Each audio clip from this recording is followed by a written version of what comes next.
जय हिंद फ्रेंड्स, कैसे हैं आप सभी। आशा करते हैं कि आप सभी अच्छे होंगे और अपनी पढ़ाई को अच्छे से कर रहे होंगे।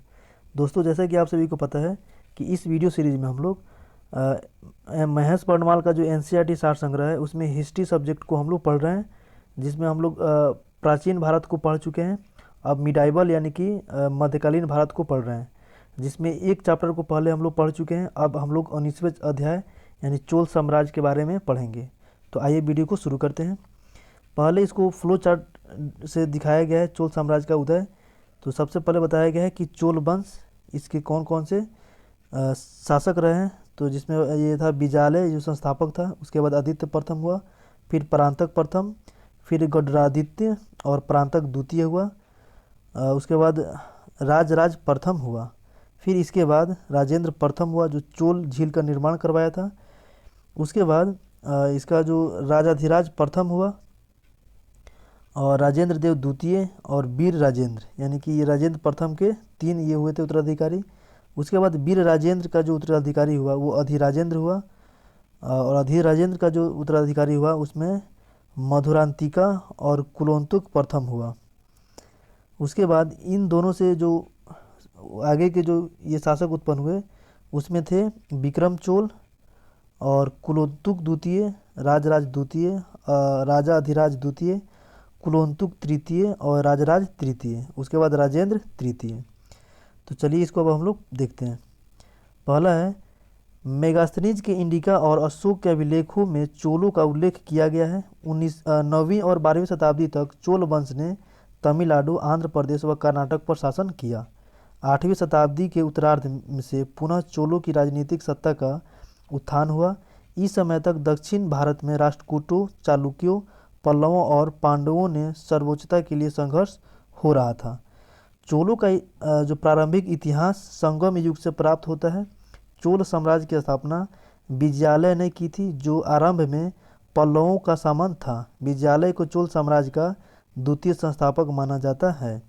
विजयालय ने पांड्य शासकों से तंजौर को छीनकर उरैयूर के स्थान पर तंजौर को अपने राज्य की राजधानी बनाया। विजयालय ने नरकेसरी की उपाधि धारण की थी। विजयालय का पुत्र एवं उत्तराधिकारी आदित्य प्रथम लगभग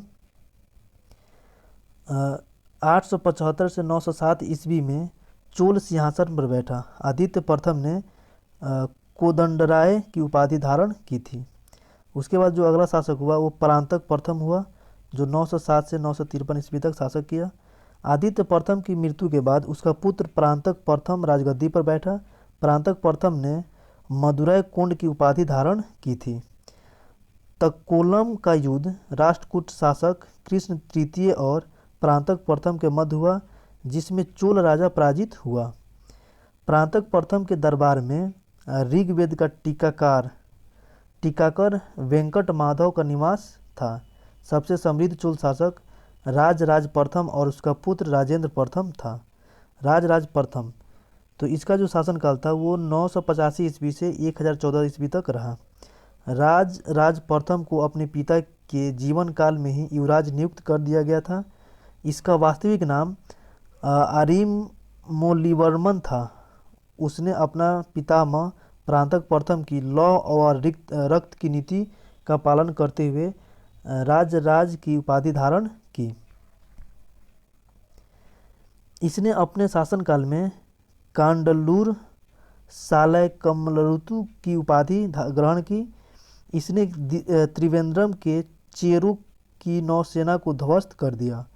इसने मदुरै पर भी आक्रमण किया और पांड्य राजा को बंदी बना लिया। राजराज प्रथम ने श्रीलंका पर आक्रमण किया और उसके उत्तरी भाग को जीतकर अपने साम्राज्य में मिला लिया। राजराज ने अनुराधापुर के स्थान पर पोलनरुआ को अपनी राजधानी बनाया तथा इसका नाम जयनाथ मंगलम रखा। राजराज ने शिव पादशेखर की उपाधि धारण की। राजराज के नौसैनिक पराक्रम का एक अच्छा उदाहरण मालदीव की विजय थी। बृहदेश्वर मंदिर प्रारंभिक समय में इसका नाम राजराजेश्वर शैव मंदिर था। बाद में इसका नामकरण बृहदीश्वर मंदिर किया गया। तमिलनाडु के तंजावुर में स्थित बृहदेश्वर मंदिर पूरी तरह ग्रेनाइट से निर्मित है। चोल वंश के राजराज प्रथम ने इस मंदिर का निर्माण करवाया था। यह मंदिर उसके शासनकाल की गरिमा का श्रेष्ठ उदाहरण है। राजराज प्रथम के शासनकाल में 1010 ईस्वी में यह मंदिर पूरी तरह तैयार हुआ। इस मंदिर को यूनेस्को विश्व धरोहर घोषित किया गया है। अगला शासक है राजेंद्र प्रथम। तो इसका जो शासनकाल था वो 1014 से 1044 ईस्वी तक रहा। राजेंद्र प्रथम ने पांड और चेर राज्यों को पूर्णतः पराभूत कर अपने साम्राज्य में मिला लिया। श्रीलंका की विजय को परिणति तक पहुंचाते हुए उसने वहां के राजा और रानी के मुकुट व राज चिन्ह को अपने अधिकार में कर लिया। राजेंद्र प्रथम के शासनकाल का एक अत्यंत उल्लेखनीय सैन्य अभियान कलिंग के रास्ते बंगाल पर किया गया आक्रमण था। इस विजय की समृद्धि में राजेंद्र प्रथम ने गंगैकोंड चोल अर्थात गंगा के चोल विजेता की उपाधि धारण किया। इसके अतिरिक्त उसने वीर राजेंद्र, मुंडीगोंड चोल आदि उपाधियां धारण की थी। इसी विजय के उपलक्ष्य में इसने कावेरी के मुहाने पर नई राजधानी बसाई तथा उसका नाम गंगई कोड चोलमपुरम अर्थात गंगा के चोल विजेता का नगर रखा।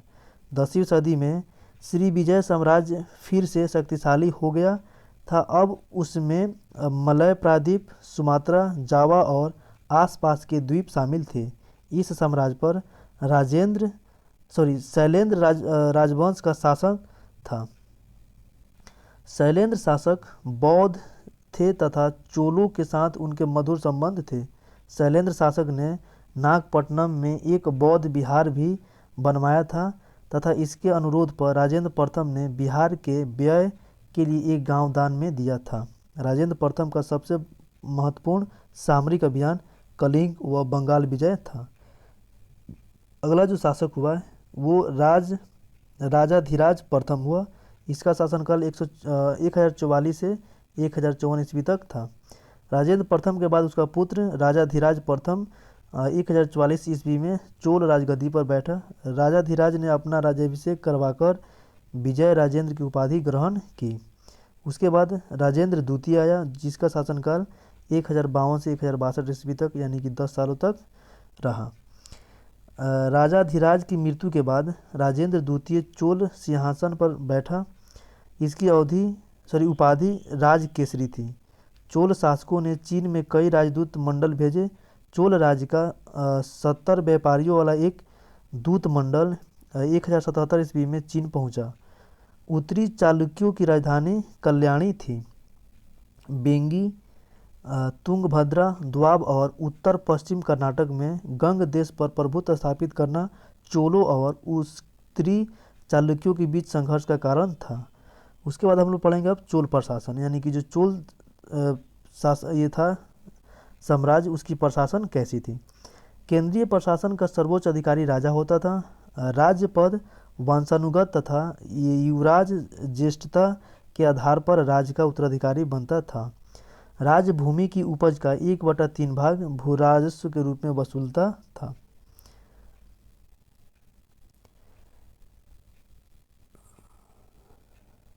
प्रशासन का वर्गीकरण मंडलम, कोट्टम, वलनाडु, नाडु और कुर्रम में किया जाता था। बृहद प्रशासनिक तंत्र के बड़े प्रशासनिक अधिकारी पेरुवंदरम और छोटे अधिकारी सिरुवंदरम कहलाते थे। बड़े को पेरुवंदरम और छोटे को सिरुवंदरम कहा जाता था।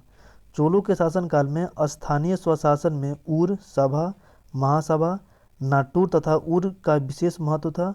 ऊर सर्वसाधारण की तथा सभा ब्राह्मणों का संगठन था। महासभा गांवों में होती थी। नाडुओं की समिति नाटुर तथा व्यापारियों की समिति नगरम कहलाती थी। चोल प्रशासन में जो विभाग थे और उसके जो अधिकारी थे चलिए उसको हम लोग देख लेते हैं। तो मुंडाल डला मडाली ये मंगलम का सरदार होता था। कुंदर कोट्टम ये दरबार में रहने वाले अधिकारी होते थे। पट्टैले या मुगबेट्टी ये राजस्व विभाग का छोटा अधिकारी होता था। और विडयाधिकारिन ये कार्य प्रेषण या फिर लिपिक होता था। आगे है मध्यस्थ, तो ये राजा द्वारा दिए गए अनुदान की देखभाल करने वाला अधिकारी होता था। औलय नायकम ये प्रधान सचिव होता था। वहीं वादा अधिकारी समाचार संप्रेषण लिपि होता था, और जो वैद्यामिल था ये भ्रमण अधिकारी होता था। तिरुवनंतपुरम एक प्रधान कर्मचारी होता था, और जो उलय होता था ये सम्राट की आज्ञाओं का मसौदा तैयार करना इसका काम होता था। चोल प्रशासन की सबसे उल्लेखनीय विशेषता गांव के स्तर पे स्थानीय स्वशासन को बढ़ावा देना था। यानी कि ये बहुत ही इंपॉर्टेंट है, ये बहुत बार क्वेश्चन में पूछा जा चुका है कि चोल प्रशासन की सबसे उल्लेखनीय विशेषता क्या है, तो स्थानीय स्वशासन। वेनिसियाई यात्री मार्को पोलो ने 13वीं सदी में केरल की यात्रा की थी। उसका कहना था कि जब राजा की मृत्यु होती है तो उसके सभी अंगरक्षक सैनिक उसके साथ ही चिता में जलकर मर जाते हैं। चोल साम्राज्य मंडलों या प्रांतों में विभाजित था तथा ये मंडलम वालनाडुओं और नाडुओं में बटे होते थे। चोलकालीन अभिलेखों की अधिकता के कारण हमें इस साम्राज्य के ग्राम प्रशासन की स्पष्ट जानकारी प्राप्त है। अभिलेखों में 2 सभाओं का उल्लेख देखने को मिलता है। इनमें से एक है उर और दूसरी है सभा अथवा महासभा। उर गांव की आम सभा थी, लेकिन जो महासभा के कार्यकाल के संबंध में हमें अधिक जानकारी प्राप्त है। यह अग्रहार कहे जाने वाले ब्राह्मण गांवों का वयस्क सदस्यों की सभा थी। चोलकालीन ग्राम प्रशासन की जानकारी प्रांतक प्रथम के उत्तर मेरूर अभिलेख से मिलती है। बड़े गांव को तनियूर कहा जाता था। चोलकालीन कर, तो जो चोलकालीन कर होते थे, आयम को राजस्व कर कहा जाता था, और कुडिमय का अर्थ लगान होता था, और मैनईरय का गृह कर, मजांडी का वृक्ष कर होता था, वासालित्रम का द्वार कर होता था, और आजीवक वाकुसु का आजीवकों से कर लेना होता था। कडाइरय व्यापारिक प्रतिष्ठानों से कर लिया जाता था, और मगमय कुम्हारों, लुहारों, सुनारों आदि पर कर लगाया जाता था। पंडिकावल गांव सुरक्षा का कर होता था, और कड़मय सुपारी पर कर होता था। किडाकासु नर पशुधन पे होता था, और पेवरी तेलघानी कर होता था। प्रमुख समितियां, यानी उस समय की कौन सी समितियां होती थी, तो पोनवारियम ये स्वर्ण समिति तथा धातु समिति होती थी। तोट्टवरियम उद्यान समिति, इसमें 12 सदस्य होते थे। एरिवरियम ये 6 सदस्य, तालाबों की मरम्मत के लिए एरियाम नामक कर लिया जाता था। समवतस्ववारियम ये 12 बुजुर्ग विद्वानों सदस्यों की समिति होती थी। और उदासीन वरियम ये सन्यासियों व विदेशियों की देखभाल से संबंधित होती थी। अगला है कनक्यूवरियम, ये लेखा जोखा से संबंधित थी। और धर्मवरियम ये विद्या अध्ययन से व्यवस्था करती थी। न्याय तारवरियम ये न्याय समिति थी। और कलनिवरियम या लेखा की देखभाल से संबंधित है। मूल परुडयार ये धार्मिक संस्था जो मंदिरों की देखभाल करती थी। और गुणवरियम ये ग्राम के कार्यों की व्यवस्था के लिए होती थी। सदस्यों का चुनाव पर्चियां निकालकर या परी के अनुसार किया जाता था। ये सदस्य प्रत्येक 3 वर्ष के बाद हट जाते थे। चोल शासन काल में दक्षिण भारत का मंदिर स्थापत्य चरमोत्कर्ष पे था। इस काल में स्थापत्य की जो शैली लोकप्रिय हुई उसे द्रविड़ शैली कहते हैं। गर्भगृह के ऊपर एक के बाद एक कई मंजिल का निर्माण इस शैली की मुख्य विशेषता थी। ये मंदिर 5 से 7 मंजिल के होते थे तथा वे एक विशेष शैली में बने होते थे जिसे विमान शैली कहते हैं। मंदिर के मुख्य भवन के सामने सामान्यतः स्तंभों पर बना हुआ एक विशाल कक्ष होता था जिसकी छत सपाट होती थी। स्तंभों को अलंकृत किया जाता था। इस कक्ष को मंडपम कहते थे। इन मंदिरों में देवदासियां नृत्य किया करती थी। ये देवदासियां देवताओं की सेवा में समर्पित स्त्रियां होती थीं। मंदिर के चारों ओर एक विशाल परिक्रमा पथ होता था जो ऊंची 4 दीवारी से घिरा रहता था। 4 दीवारियों में जगह जगह ऊंचे सिंह द्वार बने होते थे जिन्हें गोपुरम कहा जाता था। द्रविड़ शैली के मंदिरों का आरंभिक उदाहरण कांचीपुरम का कैलाशनाथ मंदिर है। मंदिर स्थापत्य का एक अन्य उत्कृष्ट उदाहरण गंगैकोंडचोलमपुरम का मंदिर है। नटराज प्रतिमा को चोल कला का सांस्कृतिक निचोड़ कहा जा सकता है। इस काल में कांस्य मूर्तियां अधिक निर्मित हुई है। होयसलों की राजधानी हेलेविड में काफ़ी संख्या में मंदिर बनवाए गए।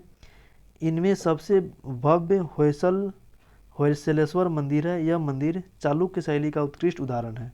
इस काल में दक्षिण भारत में मूर्तिकला में एक नई ऊंचाई को स्पर्श किया। इसका एक उदाहरण श्रवणबेलगोला में गोमतेश्वर का विशालकाय मूर्ति है। इस काल में संस्कृत को उच्च संस्कृति का भाषा माना जाता था। इस काल की एक उल्लेखनीय विशेषता क्षेत्रीय भाषाओं का विकास था। 6ठी से 9वीं सदी तक तमिल देश में अनेक लोकप्रिय संतों का प्रादुर्भाव हुआ। अलवार और नयनार कहे जाने वाले ये संत क्रमशः विष्णु और शिव के भक्त होते थे। जो विष्णु के भक्त होते थे उनको अलवार कहा जाता था और जो शिव के भक्त होते थे उनको नयनार कहा जाता था। 11वीं सदी में कंबन यानी कि ओट्टकुटन और पुगालेदी नामक 3 विद्वान रचनाकार हुए, जिन्हें तमिल साहित्य के त्रिरत्न के रूप में स्मरण किया जाता है। कंबन का काल, जो विद्वानों की दृष्टि से 11वीं सदी का उत्तरार्ध और 12वीं सदी का प्रारंभिक चरण था, तमिल साहित्य का स्वर्ण युग माना जाता है। कंबन की रामायण को तमिल साहित्य में उच्चतम कोटि की रचना माना जाता है। पंपा, पुन्ना और रन्ना कन्नड़ काव्य के त्रिरत्न माने जाते हैं। 10वीं सदी में पंपा, पुन्ना, रत्न कन्नड़ साहित्य के त्रिरत्न माने जाते हैं। पंपा ने आदि पुराण, पुन्ना ने शांति पुराण तथा रन्ना ने अजित पुराण लिखा। ये सभी तीर्थंकरों पर लिखे गए हैं।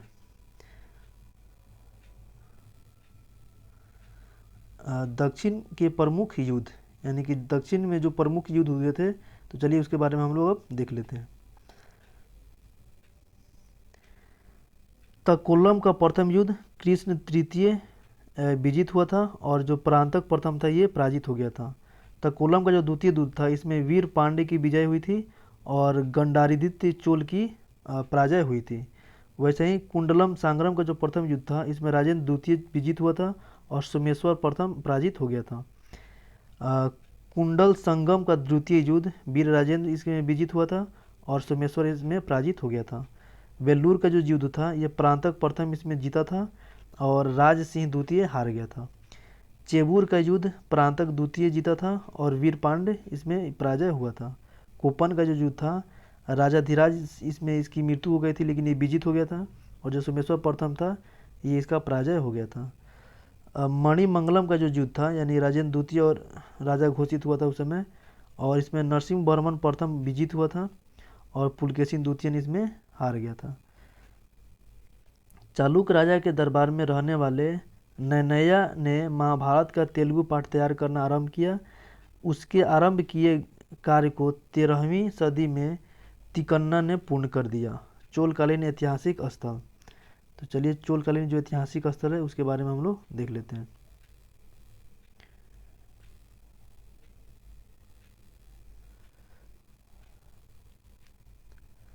बेलूर, यहाँ पांडवों व श्रीलंका की संयुक्त सेना को परांतक प्रथम ने पराजित किया था। बेंगी, आंध्र तट पर स्थित, जहाँ राज प्रथम ने पूर्वी चालुक्यों पर प्रभुत्व स्थापित किया। उत्तर मेरूर, यहाँ से चोल वंश से समृद्ध 909 ईस्वी तथा 929 ईस्वी के 2 अभिलेख मिले हैं। गंगई कोड चोलमपुरम, यह नगर कावेरी पट्टनम के पास राजेंद्र प्रथम ने उत्तर भारत अभियान की सफलता के बाद बनवाया था। अगला है तंजौर, चोल साम्राज्य की राजधानी, जहाँ राज प्रथम द्वारा निर्मित बृहदीश्वर मंदिर है। अनईमंगलम, ये गांव शैलेंद्र शासक को चूड़ामणि बिहार के निर्माण के निमित्त दिया गया था। नेगापट्टम, कोरोमंडल तट पर स्थित, जहाँ शैलेंद्र शासक ने राज प्रथम के समय बिहार बनवाया था। अगला है अनुराधापुरम, तो चोल युग में श्रीलंका की राजधानी जिसे राज प्रथम ने ध्वस्त कर दिया था। तकोलम, यहाँ 949 ईस्वी में हुए युद्ध में राष्ट्रकूटों द्वारा चोल उत्तराधिकारी राजादित्य की मृत्यु हुई थी। संडी मंटिक्यू, अरब सागर में स्थित क्षेत्र, जहाँ राजेंद्र प्रथम ने अपना प्रभुत्व स्थापित किया था। अगला स्थान है नथ मिल्लई, यहाँ विजयालय चोलेश्वर मंदिर के अवशेष हैं। अगला है चिदम्बरम, यहाँ चोल शासकों का राज्याभिषेक होता था। कंडलूर त्रिवेंद्रम के निकट स्थित है, जहाँ राजराज प्रथम ने चेरो को हराया था। अगला है पोलन्नरुआ, इसे राजराज प्रथम ने श्रीलंका पर प्रभुत्व कायम कर उसे अपने साम्राज्य का अंग बनाया। तोंडमंगलम, ये नवीन चोल वंश से संबंधित भूमि है। उसके बाद हम लोग देखेंगे यहाँ के चोलकालीन जो महत्वपूर्ण तथ्य थे उसको। ब्रह्मदेय, ये ब्राह्मणों को दी गई भूमि को कहा जाता था। एक भोग, ब्राह्मणों को स्वयं उपभोग हेतु दी गई भूमि होती थी। प्रभु मान्यम, ये राजा के स्वामित्व वाला भूमि का बड़ा भाग होता था। अग्रहार या फिर गणभोग, ये ब्राह्मणों की सामूहिक भूमि थी। कलंजू चोल स्वर्ण सिक्के को कहा जाता था। और वर्णज, व्यापारियों का संगठन होता था। साल भोग, शैक्षिक परियोजनाओं हेतु भूमि। और वारित्योग्य तग पाक, ये राजस्व विभाग से की पंजिका होती थी। तो दोस्तों इस वीडियो में इतना ही रहने देते हैं, मिलते हैं फिर अगले वीडियो में अध्याय 20 संघर्ष का युग। तब तक के लिए जय हिंद, अपना पढ़ाई जारी रखें। मिलते हैं अगले वीडियो में, धन्यवाद।